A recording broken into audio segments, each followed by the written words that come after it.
ان ابراہیم کان امۃ قانتا حنیفا للہ ولم یک من المشرکین شاکرا لانعمہ اجتباہ وہداہ الی صراط مستقیم ثم اوحینا الیک ان اتبع ملۃ ابراہیم وقال تعالی فلما اسلم وتلہ للجبین ونادیناہ ان یا ابراہیم قد صدقت الرؤیا انا کذلک نجزی المحسنین۔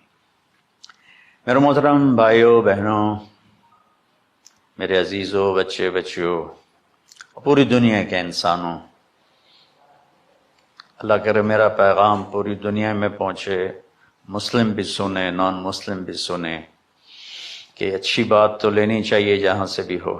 ان ابراہیم لأواہ حلیم، ان ابراہیم لأواہ حلیم، ابراہیم بہت مہربان رونے دھونے والے تھے، اور ابراہیم کا مطلب بھی ہے مہربان باپ، مہربان باپ۔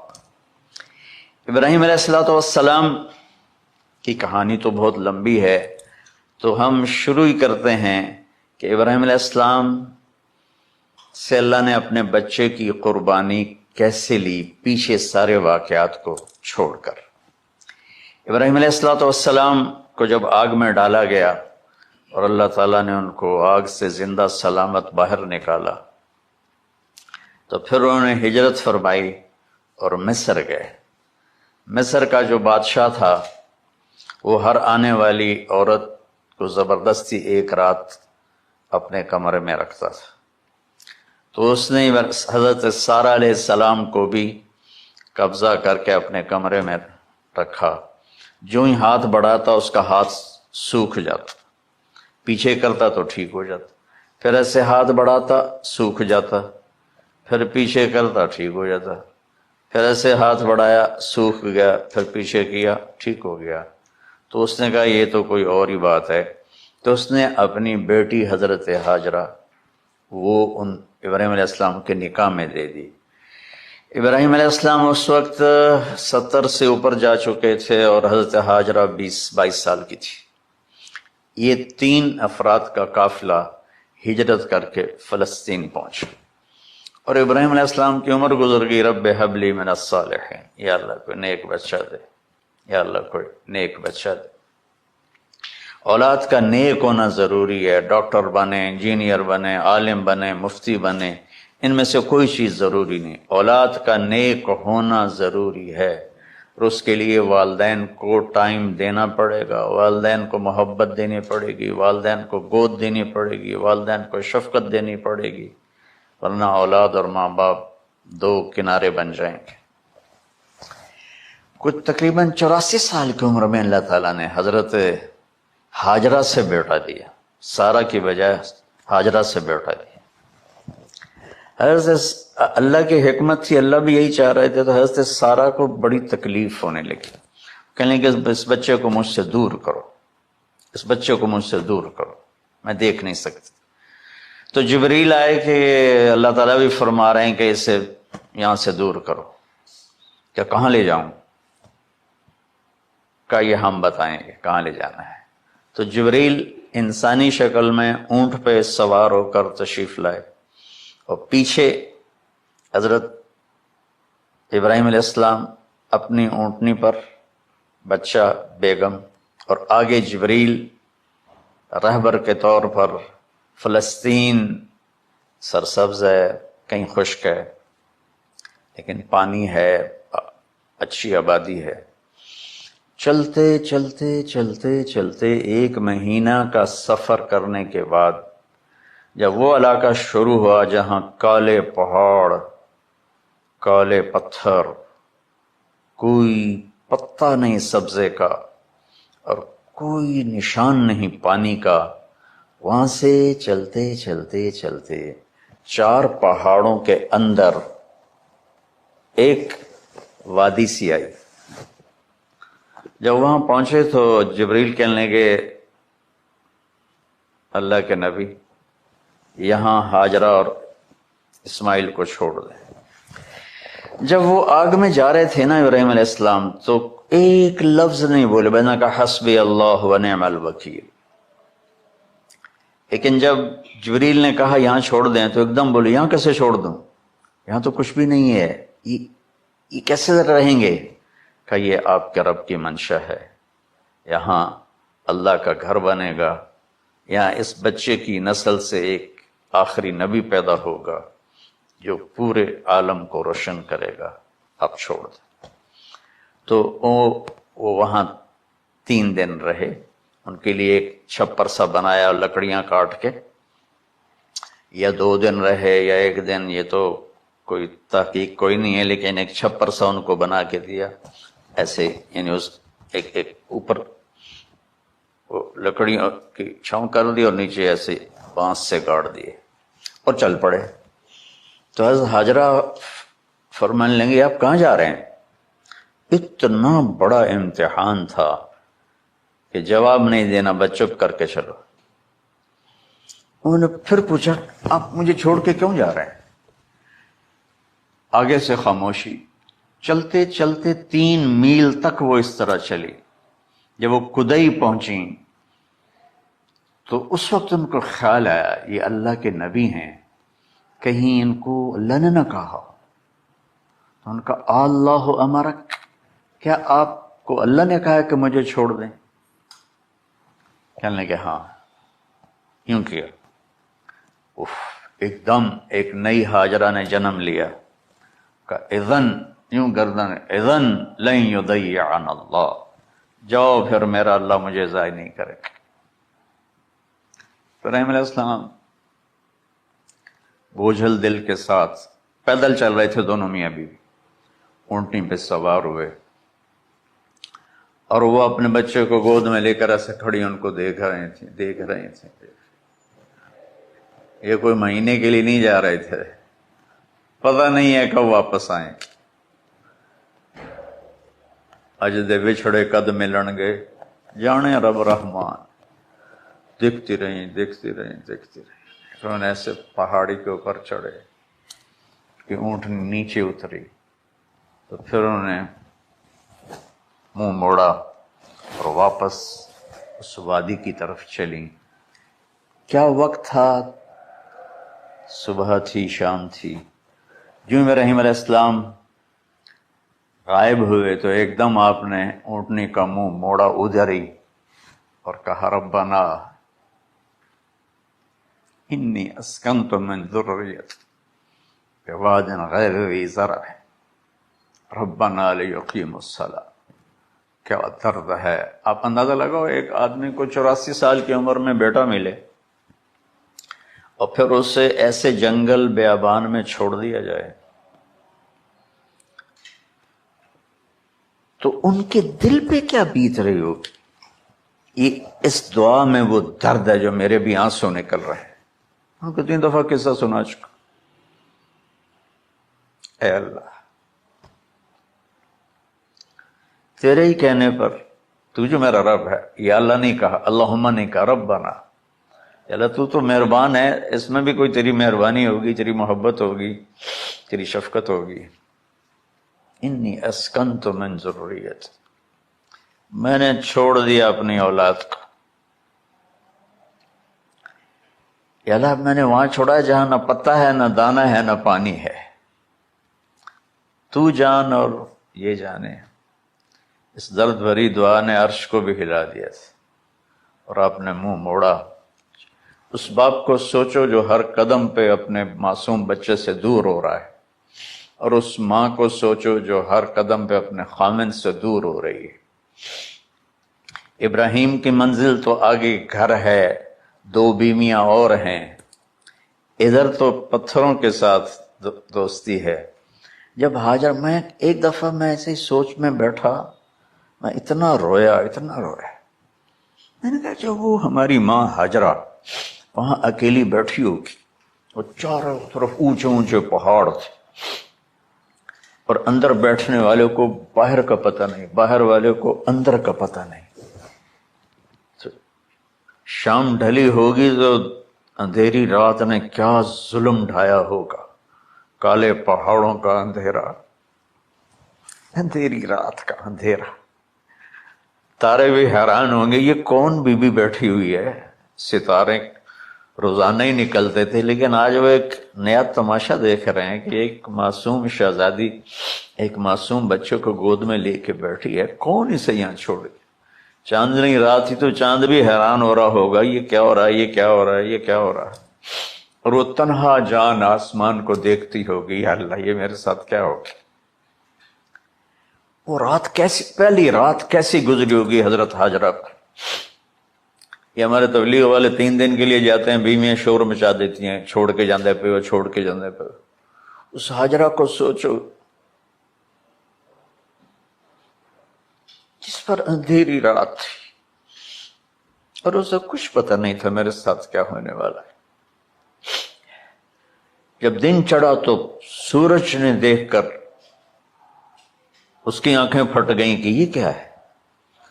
وہ تو کسی پہ رحم نہیں کرتا. اس کی آگ نے پتھروں کو تپایا، میری ماں ہاجرہ کے چھپر کو تپایا اور تڑپا کے رکھ دیا. ایک چھوٹا سی مشکیزہ تھا پانی کا، اس سے گھونٹ گھونٹ پی کے ان کے منہ میں بھی ڈال رہی تھی.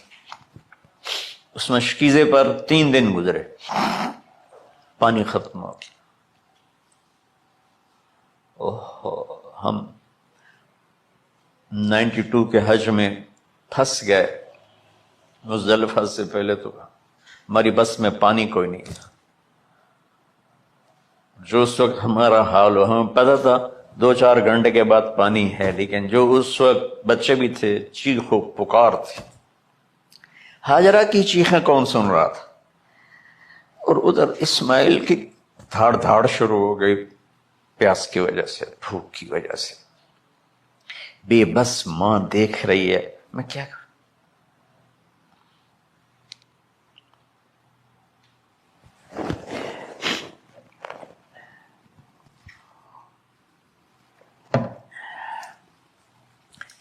میں قطر میں تھا جماعت میں، تو مجھے یہاں کندھے میں درد ہوا، میں ہاسپٹل گیا تو ایمرجنسی سے انہوں لے کر گئے. ایک بچہ تڑپ رہا تھا اس میں، جو ہاسپٹل کا بیڈ ہوتا ہے چھوٹا سا. اس کی ماں ٹیک لگا کر نا اس کو یوں دیکھ رہی تھی.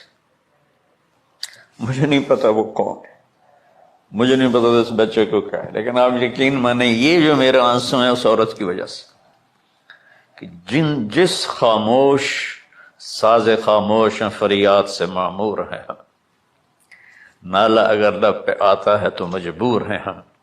جس طرح وہ ماں ساز خاموش تھی اور اس کے چہرے پر درد پکار رہا تھا. میں صرف ایسے گزرتے گزرتے اس کو دیکھا اور میں آج رو رہا ہوں 15 سال کا قصہ یاد کر کے. تو ہاجرہ کے چہرے کو کون پڑھنے والا تھا؟ کون سی ایمرجنسی وارڈ میں بیٹھی تھی؟ کون اس کے لیے کہہ رہا تھا میں پانی لاتا ہوں، کھانا لاتا ہوں؟ موت تھی دونوں ماں بیٹی کی. تو یہ بے قراری میں صفا مروہ کی دوڑ لگائی. انہیں پتا تھا کچھ نہیں ہے.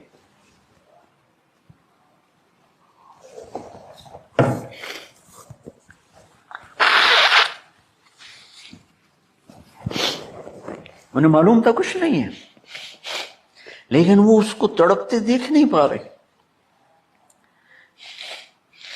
وہ بھاگیں، صفا پہ چڑھی،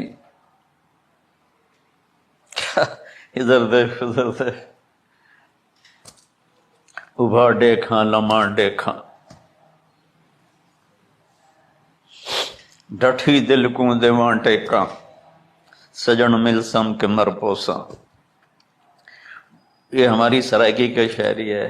مشرق دیکھتے ہوں، مغرب دیکھتے ہوں، دائیں بائیں دیکھتے ہوں، کوئی ہے میری فریاد سننے والا. یہ حالت تھی اس وقت ام اسماعیل کی. نیچے اتری جہاں وہ ٹیوب لائٹس آتی ہیں، وہاں وہ نیچے ہو گئے اور بچہ غائب ہو گیا. تو دوڑ لگاتے. مصر کی شہزادی اور مکے کے نوکدار پتھروں کے اوپر دوڑ رہی تھی. جب بچہ نظر آیا پھر آہستہ اٹھے، پھر مروہ پہ چڑھے، پھر صفا پہ چڑھے، پھر مروہ پہ چڑھے، پھر صفا. مجھے لگتا ہے صفا مروہ بھی رو رہے ہوں گے اس اور مکے کے پہاڑ بھی رو رہے ہوں گے، سورج بھی اس وقت رو رہا ہوگا. آخر وہ مروہ پہ تھک کے گر گئی. یہ نہیں کہ انہوں نے 7 چکر لگانے تھے، 7ویں چکر کے بعد ان کی ہمت جواب دے گئی، وہ گر گئیں اور ان کا جینا چاہا کہ میں بچے کو اپنے سامنے مرتا دیکھوں، اس لیے وہیں گر گئیں کہ میں اتنے مر جاؤں وہ اتنے مر جاؤں. پھر ایسے حسرت بھری نظروں سے یوں دیکھا مر گیا کہ نہیں، تو وہاں ایک آدمی کھڑا تھا. پھر مردہ جسم میں پھر جان آ گئی. پھر انہوں نے اپنے آپ کو اٹھایا اور دوڑ لگائی. پہنچی تو آدمی غائب تھا اور پیڑیوں سے پانی نکل رہا تھا. اتنے چکر کیوں لگوائے، پہلے ہی نکال دیتا.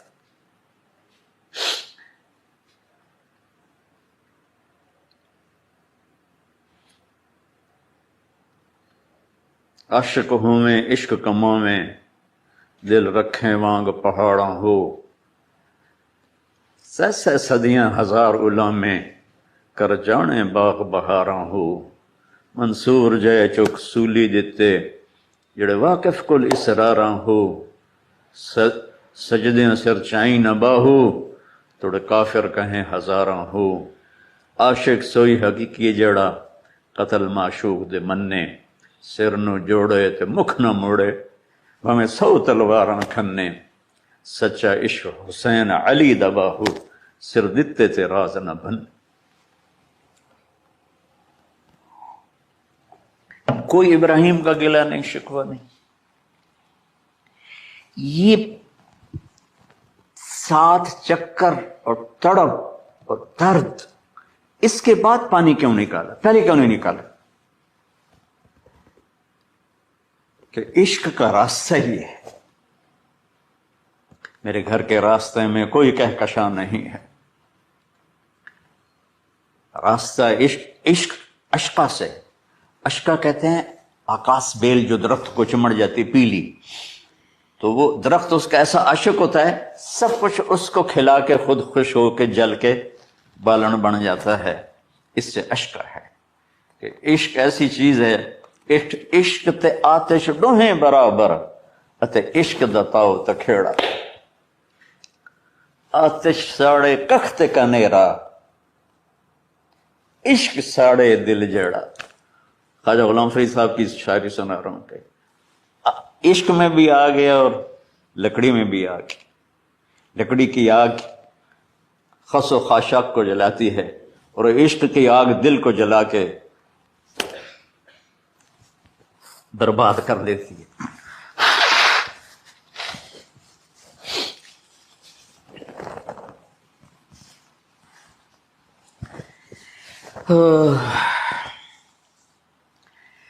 یہ دنیا میرے بھائی بہنوں امتحان کی جگہ ہے. ہم اسے جنت بنانا چاہتے ہیں، ہم یہاں اپنی مرضیاں پوری کرنا چاہتے ہیں.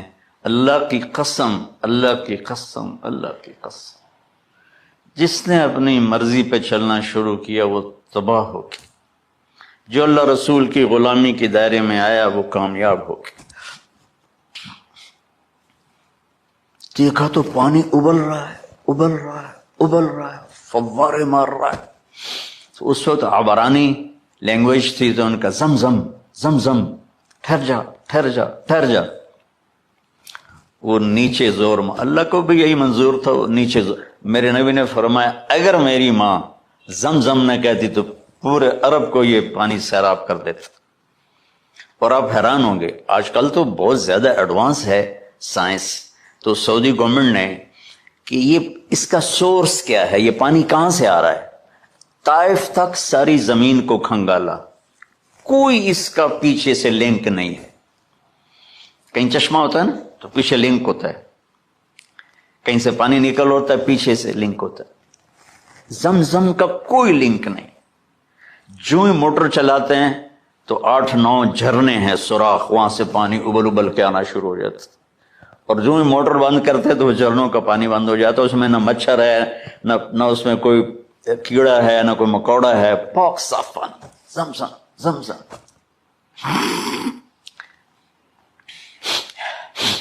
جتنا اونچا بنانا ہو بلڈنگ اتنی گہری بنیاد۔ اس ماں بیٹے سے محمد مصطفیٰ نے آنا ہے تو پھر بنیاد تو گہری ہوگی نا، ایسے تو نہیں ہے نا۔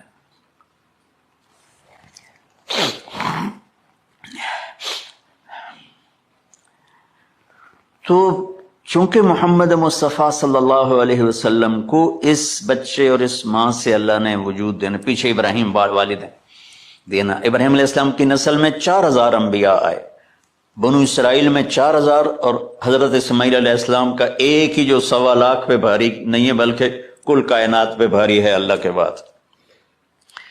تو اس لیے پسائی ہوئی یہ جو بناتے ہیں اپنی باڈیز، وہ اپنی کتنی پسائی کرتے ہیں، وزن اٹھاؤ دوڑو، وہ کیا کیا اپنے آپ کو مشقت میں ڈالتے ہیں، تب جا کے وزن وہ نکھر کے آتے ہیں۔ یہاں کوئی آبادی نہیں تھی، یمن سے لوگ جاتے تھے شام تجارت کے لیے، تو قبیلہ جرہم کا گزر تھا، پانی نہیں تھا، تو وہ پانی کی تلاش میں تھے، انہوں نے پرندے دیکھے، وہ کہنے کہ پرندے تو پانی پر آتے ہیں، انہوں نے 2 آدمی بھیجے، آگے دیکھا ایک خاتون ایک بچہ اور کنواں تو نہیں تھا، پانی چشمہ، تو وہ سارے آئے اور کہا کہ بہن ہم یہاں ٹھہر جائیں، کہ آپ ٹھہرو لیکن پانی میرا، ان کا ٹھیک ہے پانی آپ کا ہے۔ تو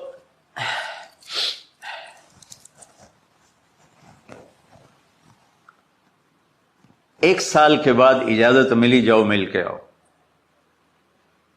مل کے آئے۔ جس گھاٹی سے ابراہیم کو جدا کیا تھا اس پر کتنی دفعہ حضرت ہاجرہ کی نظر پڑتی ہوگی،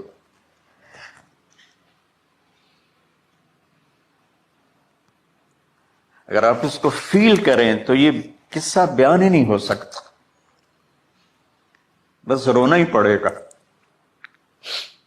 اور خاص طور پر آج کے دور میں جب کوئی اللہ کو کی ماننے کے لیے تیار ہی نہیں ہے، کوئی جہنم سے ڈرنے کے لیے تیار نہیں، کوئی جنت کی طلبگار نہیں۔ 1 سال کے بعد اونٹنی کا سر نظر آیا تو دل اچھل کے آسمان کو جا لگا کہ میری آنکھوں کی ٹھنڈک آ گئی، میرے سر کا سایہ آ گیا، میرے بیٹے کی چھاؤں آیا۔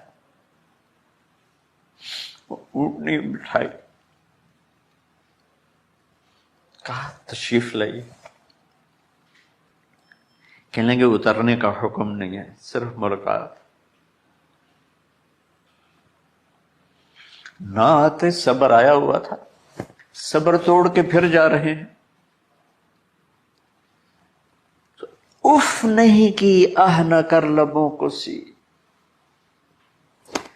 زخم پہ زخم کھا کے جی، اپنے جگر کا لہو پی، آہ نہ کر لبوں کو سی، عشق ہے دل لگی نہیں، سینے پہ تیر کھائے جا، آگے قدم بڑھائے جا، یعنی زبان حال سے کہہ دے اس کے ہاں ستائے جا۔ کوئی شکوہ گلا نہیں ہے، یہ کیا ملنا ہے، نہ آتے وہیں بیٹھے رہتے، کہنے لگے اچھا بچہ گود میں دے دوں، سینے سے لگا پیار کی، بہتے آنسو بچے کے رخسار پہ گرے، بچوں کو پتہ نہیں کون ہے، کہنے لگی اجازت ہے آپ کا سر دھو دوں، منہ دھو دوں، پاؤں دھو دوں، ہاتھ دھو دوں، یہ پانی پاک ملا ہے، ٹھیک ہے واپس۔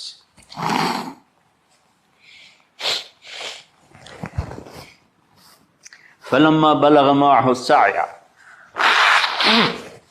جب وہ بچہ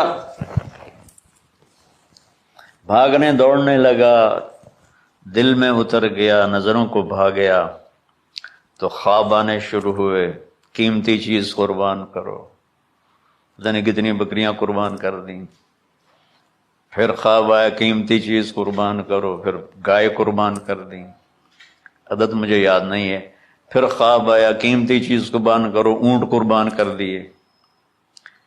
پھر خواب آیا قیمتی چیز قربان کرو، تو پھر خیال آیا کہ یہ اسماعیل کی طرف اشارہ ہے۔ 1500 کلومیٹر ہے، 1 مہینے کا اونٹ کا سفر ہے۔ چھری لے کر ایک باپ بچے کو ذبح کرنے جا رہا ہے۔ اس مہینے کے ہر منٹ نہیں، ہر سیکنڈ میں اس کے دل پہ کیا گزر رہی ہوگی، کس لیے جا رہا؟ ساری دنیا پھرتے ہیں، جب گھر واپس آنے کا ہوتا ہے تو خوش ہو رہے ہوتے ہیں کہ پاکستان جا رہے ہیں، پاکستان جا رہے ہیں۔ کتنی دفعہ اللہ نے دنیا پھرائی یہ، اور اس باپ کی عمر 92 سال ہو چکی۔ 92 سال مولانا صاحب، اور اس کی اونٹنی کے قدم کے ساتھ نہیں، ہر سیکنڈ کے ہر کروڑویں حصے میں ابراہیم کا دل پھٹتا ہوگا کہ اس معصوم بچے کو ذبح کیسے کرو۔ اللہ کی مان کے دکھا دی۔ اللہ نے تو ہمیں دین ہی آسان دیا ہے، ہم سے تو نہیں بچوں کی قربانی مانگی۔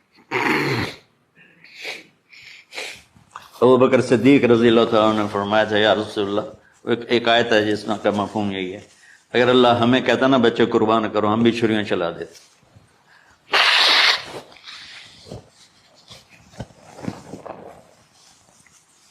تو میں اس تصور میں جب ڈوبتا ہوں میں رونا شروع کر دیتا۔